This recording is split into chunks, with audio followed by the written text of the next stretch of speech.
De nombreuses nouvelles importantes à aborder ici en direct. Concentrons-nous sur la couverture de la frontière entre les États-Unis et le Mexique et la répression du président Trump contre les cartels de la drogue. Ce sujet cause déjà des problèmes entre les deux pays. Le président Trump a ordonné au Pentagone de cibler les cartels en tant qu'organisation terroriste, mais le président mexicain s'y oppose, et il n'est pas le seul. Voici des vidéos de l'intérieur de la politique, au sein de l'Assemblée législative du Nouveau-Mexique, où le député Alejandro Moreno, leader du parti d'opposition PRI, s'est approché de la tribune à la fin de la session de mercredi et a confronté avec colère le président du Sénat, Gerardo Fernández Noroña, du parti au pouvoir Morena, pour ne pas avoir obtenu la parole. Cette information vient d'arriver à notre rédaction. Vous pouvez voir des moments intenses ici, en direct sur Fox, avant d'en parler. Soyons rejoints par Alan Katz, un avocat basé à Mexico. Merci beaucoup de vous joindre à nous ici, en direct sur Fox, pour discuter de la nature sensible de la situation entre les États-Unis et le Mexique et du Pentagone qui cible les cartels comme organisation terroriste. Que pouvez-vous nous dire? Quelles sont les dernières nouvelles à ce sujet? Quel est le sentiment au Mexique? Oui? Merci beaucoup pour cet espace, Annie, et un bonjour chaleureux à tous vos téléspectateurs. Eh bien, nous avons vu un engagement très sérieux du gouvernement mexicain à collaborer avec le gouvernement américain sous la présidence actuelle de la présidente Claudia Sheinbaum. Elle a fait un travail remarquable pour réprimer les cartels, en travaillant avec les États-Unis, en déportant de dangereux criminels qui ont été emprisonnés au Mexique. Nous avons déporté plus de 40 chefs de cartel. Le Mexique a fait des efforts formidables pour faire avancer les choses, mais on a toujours le sentiment que ce n'est pas suffisant.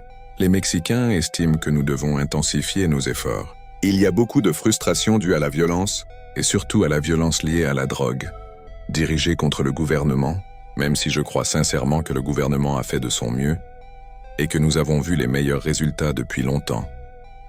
Et bien sûr, le président mexicain a déclaré qu'il n'y aurait pas d'invasion en termes d'aide des États-Unis pour lutter contre ces cartels. Mais à quoi cela ressemblerait-il? Le président s'inquiète-t-il de cela? Je pense que c'est une question qui a beaucoup plus à voir avec le discours, la rhétorique, avec la politique. En substance, nous devons comprendre qu'il existe une collaboration très importante entre les États-Unis et le Mexique et que cela ne va pas s'arrêter. L'Amérique a besoin de l'aide du Mexique pour arrêter le flux de fentanyl et de migrants vers les États-Unis. Et bien sûr, le Mexique est heureux de l'aide des Américains, mais c'est le langage qui rend les choses très stressantes.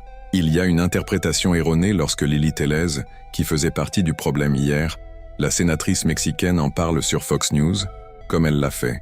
Il y a cette mauvaise interprétation selon laquelle nous voudrions que l'armée américaine vienne au Mexique pour nous aider à combattre les cartels. Ce n'est pas ce que nous recherchons.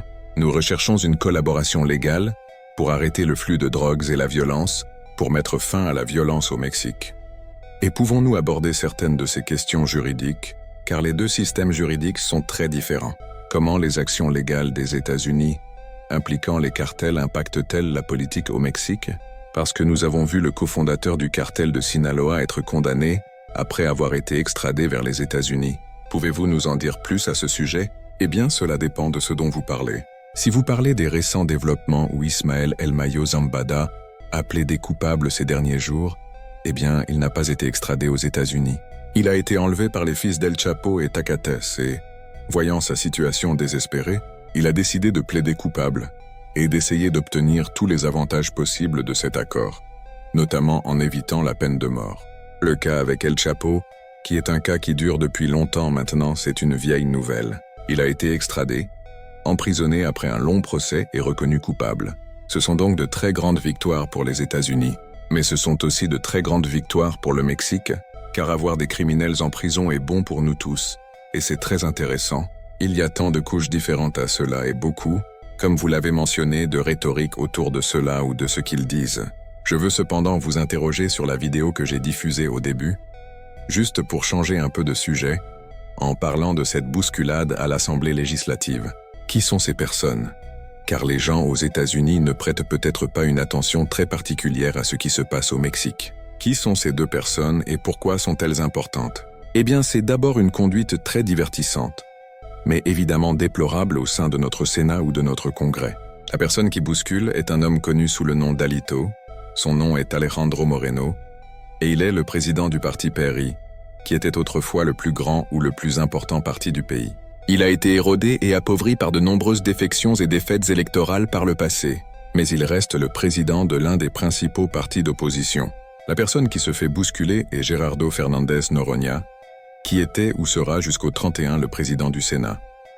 Il est important de faire une distinction. Il est membre du parti Morena, qui est le parti au pouvoir, mais lorsqu'il est là-haut, il est le président du Sénat. Et en tant que président du Sénat, il est censé être impartial afin de diriger et de coordonner les procédures du Sénat. Et je veux juste vous demander, vous avez mentionné que cet incident va attirer beaucoup d'attention, juste à cause des images que nous voyons. Cela ne va-t-il pas s'aggraver au-delà de ça? Est-ce que c'est la fin de cela? Du moins en termes de nature physique? Oh, absolument pas. Alejandro Moreno Alito, le président du PRI qui a commencé la bousculade, est au milieu d'une procédure de destitution qui dure depuis longtemps. Il a fait l'objet de plusieurs enquêtes concernant la corruption et sa richesse inexplicable. C'est l'accusation en soi. Donc, je pense que cela va probablement avoir un impact politique sur ces procédures de destitution, car peu importe comment les choses ont mûri ou se sont érodées jusqu'à ce point, c'est évidemment sans précédent et très mal vu que ce soit la fin d'une procédure sénatoriale. Oui, et c'est malheureux que ce soit vraiment le genre de premier aperçu que nous en ayons, et évidemment cela se déroule là-bas au Sénat. Y a-t-il autre chose à laquelle nous devons prêter attention?